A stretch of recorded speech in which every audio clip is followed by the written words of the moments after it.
Do not waste the court's time. He has no lawyer. Let us move on.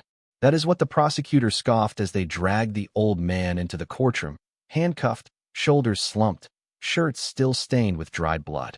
He did not speak, did not protest, just sat quietly at the defense table with no one beside him until the double doors swung open and a man in full military uniform walked in, heels clicking, ribbons shining.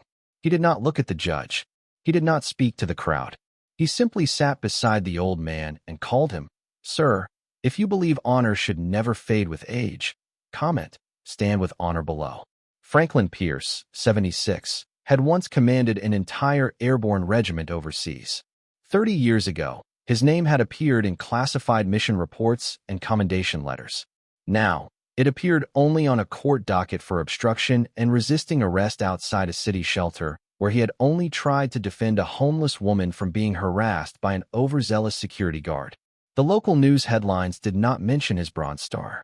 They did not show his service records or mention the decades he spent training cadets after Vietnam. They did not speak of the night terrors that still woke him or the shrapnel still lodged in his right knee. They showed a mug shot, blood trickling from his hairline, swollen eye. Headline: Vagrant resists officers outside women's shelter.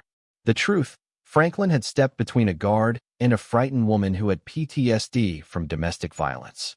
The guard had been shouting, demanding she leave the premises because she had missed curfew. Franklin had recognized the panic in her eyes, the same look he had seen in villages and foxholes decades earlier. He did not even raise his fists. He simply placed himself between them, hand outstretched, speaking calming words he had learned from combat medics. But when officers arrived, they did not ask questions. They saw an old man in worn clothes, a security guard claiming assault, and they tossed him. Threw him in a squad car when his legs gave out. He shoved a guard and refused to comply. The officer claimed in his report Franklin did not deny it, but no one asked why. Now 3 days later, he sat alone in a courtroom. No family left to call, no legal counsel. His public defender had quit hours earlier, overbooked and underpaid, muttering something about taking the plea deal before rushing to another courtroom. The prosecutor smirked from his table, files neatly arranged, confidence oozing from his press suit. He has been offered a plea deal, 90 days. Maybe he forgot. The judge sighed, impatient. "Mr. Pierce, do you understand the charges against you? Do you have counsel?" Franklin did not flinch. He just stared at the flag above the judge's bench. That was the only thing in the room he still recognized, still trusted. "Mr. Pierce," the judge repeated. Then the doors opened. The courtroom turned as one. A tall man in full military dress walked in, silver oak leaves on his shoulder, combat ribbons across his chest, a calm fire in his eyes as he surveyed the room. Colonel Raymond Dunn, currently active, decorated, respected. A man whose mere presence commanded attention without demanding it. Without asking permission, he walked directly to the defense table, sat beside Franklin, adjusted his perfectly pressed uniform, and whispered just loud enough for the front row to hear, "You taught me everything, Sergeant Major."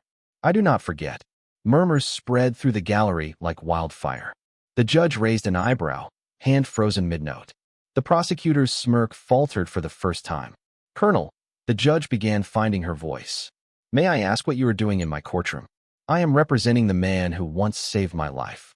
Dunn replied, voice steady and clear. "He is not alone today or any day hereafter." The prosecutor stood abruptly. "Your Honor, this is highly irregular. The colonel is not a licensed attorney. He cannot represent the defendant. I am not claiming to be his attorney." Dunn corrected. "I am appearing as a character witness and support person. I will be securing proper counsel shortly, but in the meantime, I request the court's indulgence for a brief statement." The prosecutor objected again, citing courtroom rules, procedural protocols, the lateness of intervention. Objection overruled. The judge said, surprising everyone, including herself, "Colonel Dunn may proceed. This court is interested in truth, not just procedure." The colonel stood ramrod straight and delivered a statement that stunned the room into complete silence. He recounted a mission in 1983 deep behind enemy lines in a classified operation.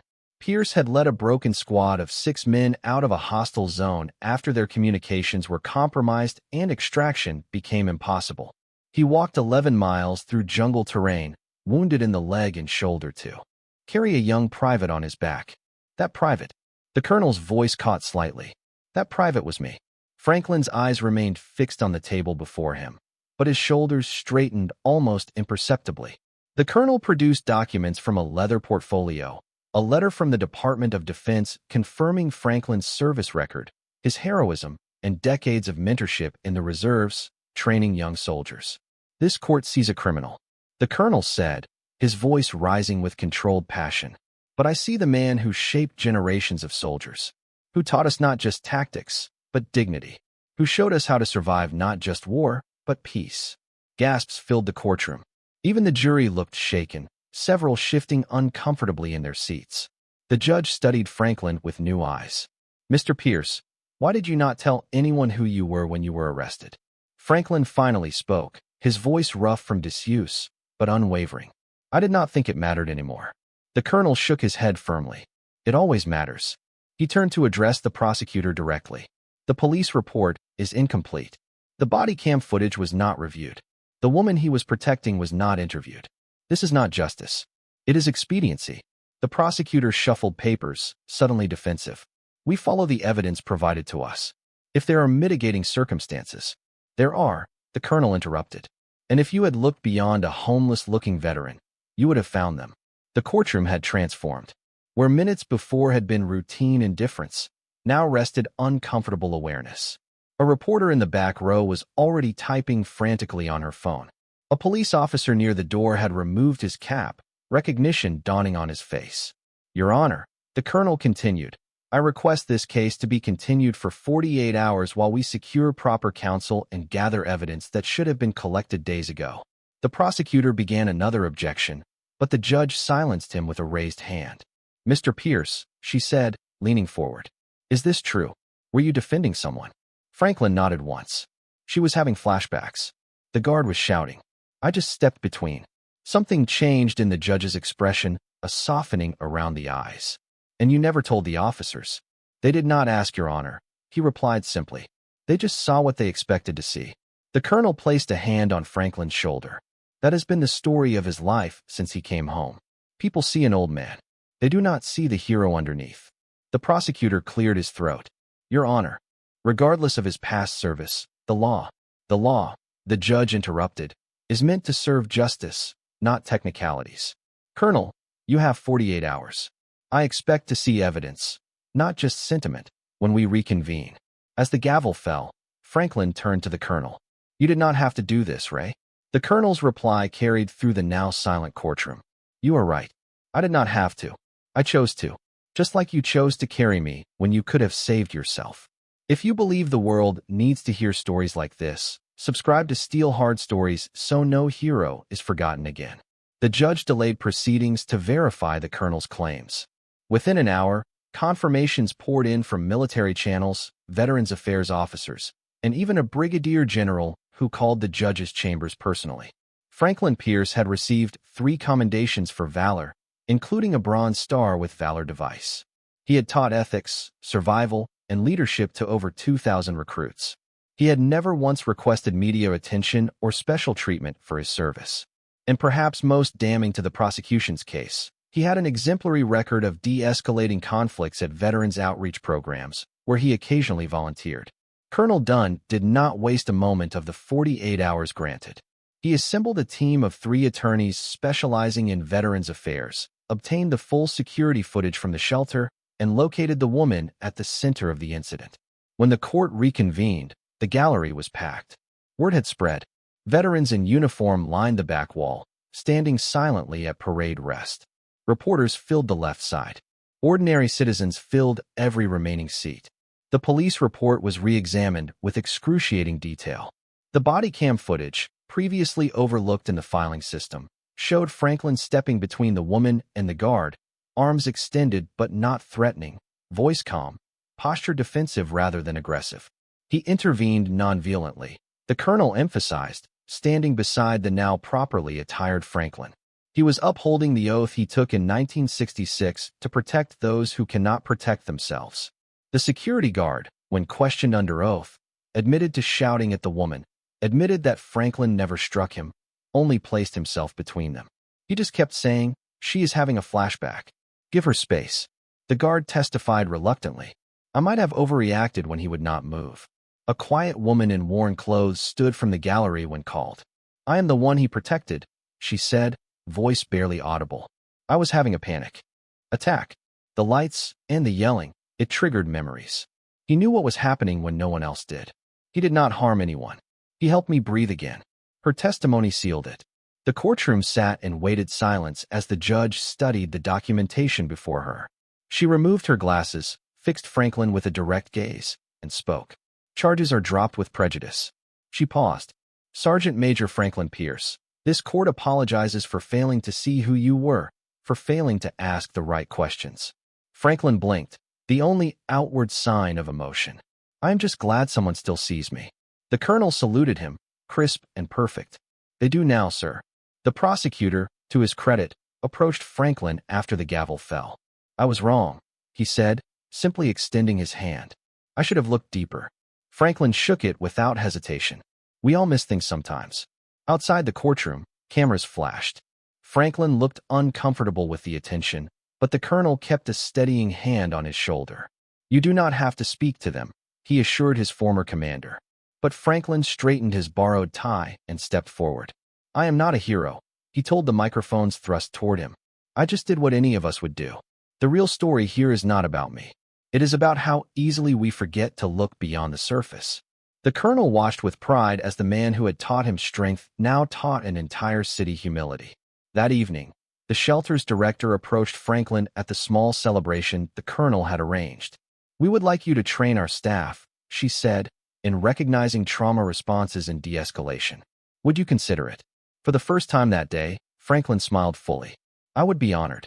The colonel watched from across the room as Franklin began talking animatedly with the shelter staff, hands sketching concepts in the air, passion returning to his voice. He is still teaching, observed a young lieutenant who had accompanied the colonel. He never stopped, the colonel replied. The world just stopped listening. That evening, a local news crew ran the headline.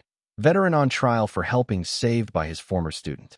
The next morning, a small crowd waited outside the courthouse. They clapped when Franklin emerged, the colonel still at his side.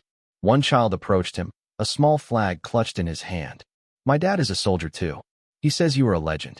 Franklin smiled faintly, kneeling despite the protest of old joints. Tell him I just did what we were trained to do. Look out for each other. That never expires. Days later, Franklin was awarded a city commendation for civic honor. He accepted it not for himself, but for all the veterans still waiting to be seen. The shelter where he had been arrested underwent immediate policy changes. Within months, it was renamed Pierce House, now a designated safe zone for trauma survivors with specialized training for all security personnel. The judge sent him a personal letter. Thank you for reminding this courtroom that titles do not define men, actions do. That justice requires seeing clearly, not just following procedure. The police department instituted mandatory training on recognizing and responding to PTSD in civilians and veterans alike. The officer who had arrested Franklin personally attended the first session that Franklin helped teach. And the colonel, he returned to his duties at the base. But every month after, he came in to visit Franklin, sometimes bringing young cadets to learn from the man who stood without raising a voice. Franklin never chased fame or recognition. He still wore the same worn boots, still carried the same quiet dignity. But now when he walked by that courthouse, officers stood and nodded, not out of obligation or regulation, but because they knew the real victory was not in the dropped charges or the public apology. It was in the quiet transformation that spread through the city's systems and the shelter staff who now asked different questions, in the police officers who looked more carefully, than the prosecutors who dug deeper. 6 months after the trial, Franklin moved into a small office at the Veterans Center, where he counseled those struggling with the same invisible wounds he carried. His calendar filled with appointments, his purpose renewed. You saved more than my life that day in the jungle, the colonel told him during a quiet moment. You saved my understanding of what strength really is. Franklin shook his head. We save each other. That is the only war worth winning. When asked about his sudden recognition after decades of invisibility, Franklin would simply shrug. Being seen is not important, he would say. Seeing others is. And in a world increasingly blinded by assumption and haste, That lesson stood taller than any medal or commendation ever could. Subscribe to Steel Hard Stories if you believe no good deed and no soldier should ever be forgotten.